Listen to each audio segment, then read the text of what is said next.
शहर के एक बड़े घर में कमला नाम की औरत थी और उसकी 4 बहुएं थीं, जिनकी अभी अभी शादी हुई थी और आज उनका गृह प्रवेश होना था, जिनमें उनकी एक बहू गरीब परिवार से थी। तुम्हारे घर वालों ने तो ऐसा दहेज दिया है कि मेहमानों का मुंह नहीं दुख रहा था तारीफ करते हुए।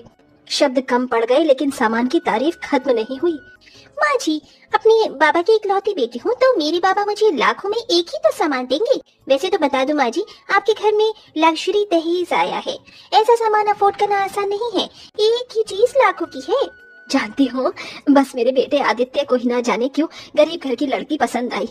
चलो जो भी है, अब जो होना था वो तो हो गया। अब तुम सभी जाकर आराम कर लो, बाकी की बातें अब कल करेंगे। इस तरह हर रोज वो ऐसा ही करती, कहीं ना कहीं घूमने चली जाती और गरीब बहू को घर पर छोड़ देती। उसके साथ हमेशा ऐसे भेदभाव करती थीं। और ऐसा इसलिए था क्योंकि बड़ी बहू एक मिडिल क्लास फैमिली से थी और गरीब थी, और उसकी तीनों छोटी बहुएं अमीर घराने से थीं, इसलिए वो उनको पसंद करती थी। अब ऐसे उस गरीब बहू को बहुत नीचा दिखाते। चलो आनंदी, हमारा कमरा उस तरफ है। आदित्य जी, माँ जी ने तो मेरे पर ध्यान ही नहीं दिया। मुझे ऐसा महसूस हो रहा था कि जैसे कि मैं उनके सामने हूँ ही नहीं। आनंदी, माँ को अभी तुम्हें अपनाने में थोड़ा सा समय लगेगा।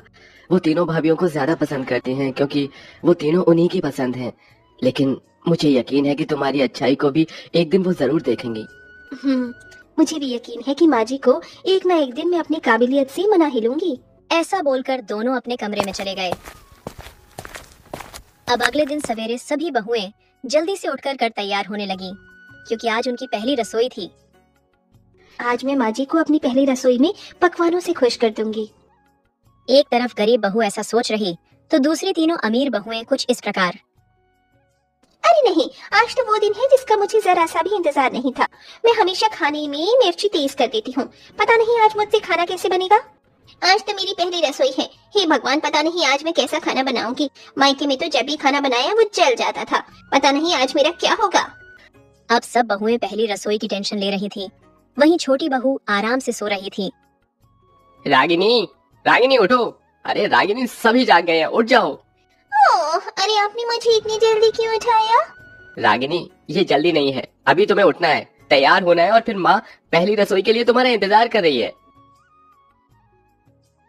अरे नहीं, कुकिंग तो मुझे जरा सी भी पसंद नहीं है। मुझे नहीं करनी है कुकिंग वुकिंग। अरे हाँ, एक आइडिया है। मैं तो आराम से बाहर से खाना मंगवा लूंगी। सो झंझट से भी बच जाऊंगी और सबको पसंद भी आ जाएगा। अब उसने बाहर से खाना ऑर्डर कर दिया और तैयार होकर नीचे चली गई, जहाँ तीनों बहुएं भी थीं। छोटी बहू को देखकर उसकी सास कहती है, अरे रागिनी बहू भी आ गई। अब तुम तीनों एक काम करो, जल्दी से जाकर अपनी पहली रसोई कर लो। जो भी तुम्हारा मन हो वो मीठा बना देना और ऐसे ही खाने में भी बना देना। ठीक है, अब मुझे बेवजह रसोई में खाना बनाने की एक्टिंग करनी होगी। अब तीनों बहुएं खाना बनाने से डरी सहमी सी रसोई में चली गई। पर गरीब बहू वहीं अपनी सास के सामने खड़ी रही। उसे कुछ समझ नहीं आ रहा था। माँ जी, मैं भी पहली रसोई करने जाऊँ क्या? नहीं मत जा।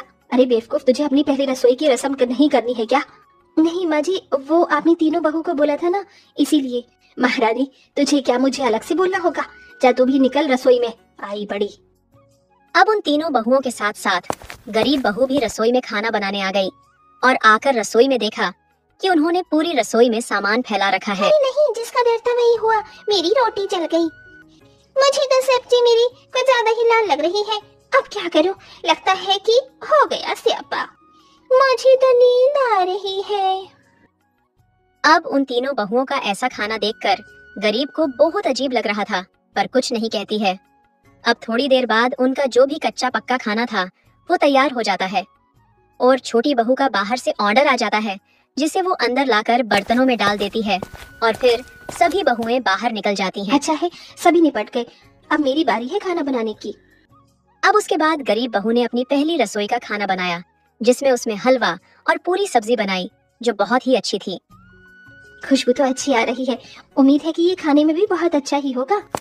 अब उसके बाद गरीब बहू ने अपनी पहली रसोई का खाना बना लिया और बाहर आ गई।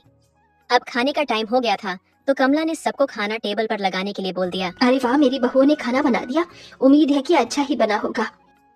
अब ऐसा बोल कमला ने सबसे पहले रोटियां देखी, जो बिल्कुल जली हुई और सूखे पापड़ की तरह थीं।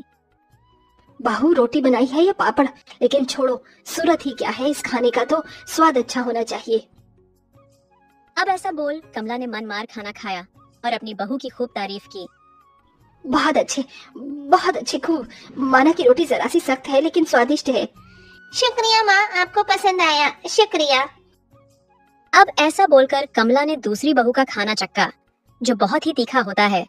फिर भी उसने मन मार कर उसकी भी झूठी तारीफ कर दी। बहुत थोड़ा तीखा है लेकिन अच्छा है। अब ऐसा बोलकर कमला ने छोटी बहू का खाना टेस्ट किया और वो समझ गई कि ये खाना बाहर का है। बहुत बहुत बहुत अच्छे रागिनी बहू, तूने तो कमाल ही कर डाला। तेरे हाथों में तो बाहर वाला स्वाद है, बहुत खूब।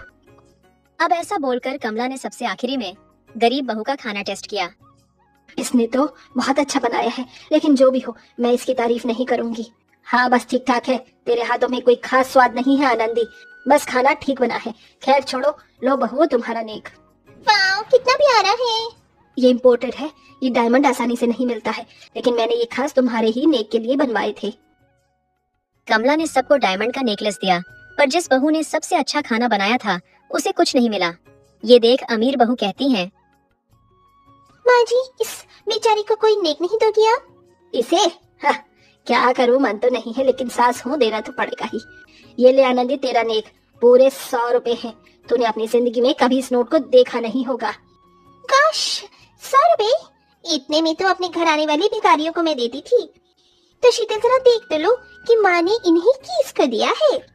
कमला और उसकी तीनों अमीर बहुएं उस बेचारी गरीब बहू की गरीबी का मजाक उड़ाने लगे, जिसके बाद उस बेचारी की आंखों में से आंसू आने लगे। तभी उसका पति आ जाता है और कहता है, आनंदी, अरे रो नहीं, मैं आ गया हूँ। माँ, मुझे आपसे ये उम्मीद नहीं थी। आदित्य तू कब आया, और तू इस 2 दिन की आई हुई अपनी पत्नी के लिए मेरे ऊपर चिल्ला रहा है? माँ, आप भी तो मेरी पत्नी को बेइज्जत कर रही हो, उसे टॉर्चर कर रही हो। माँ, सब देखा मैंने। रागिनी भाभी ने बाहर से खाना मंगवाया, उसके डिब्बे बाहर पड़े हुए हैं, लेकिन आप कुछ नहीं बोली। ऐसे ही शीतल भाभी का खाना बेहद तीखा था, उसे भी आपने इग्नोर कर दिया। और सुनामी भाभी का खाना जला हुआ था, आपने उसकी भी तारीफ की। और जिसका खाना परफेक्ट था, जिसने दिल और मेहनत से उसे बनाया था, उसको आपने ये सिला दिया। लेकिन माँ, मुझे नाइंसाफी पसंद नहीं है। आनंदी बहुत साफ दिल है, वो आपके अत्याचारों पर आवाज नहीं उठाएगी, लेकिन मैं उसे आपके बीच पिसने नहीं दूंगा। चलो आनंदी, हम यहाँ से कहीं और रहेंगे। अब वो अपनी पत्नी का हाथ पकड़कर ले गया और अब कमला और उसकी तीनों बहुएं बस उसे जाते हुए देख रही थीं, पर उसे रोक नहीं पाई। जिसके बाद आदित्य ने अपनी पत्नी के लिए नया घर ले लिया और खुशी खुशी रहने लगे।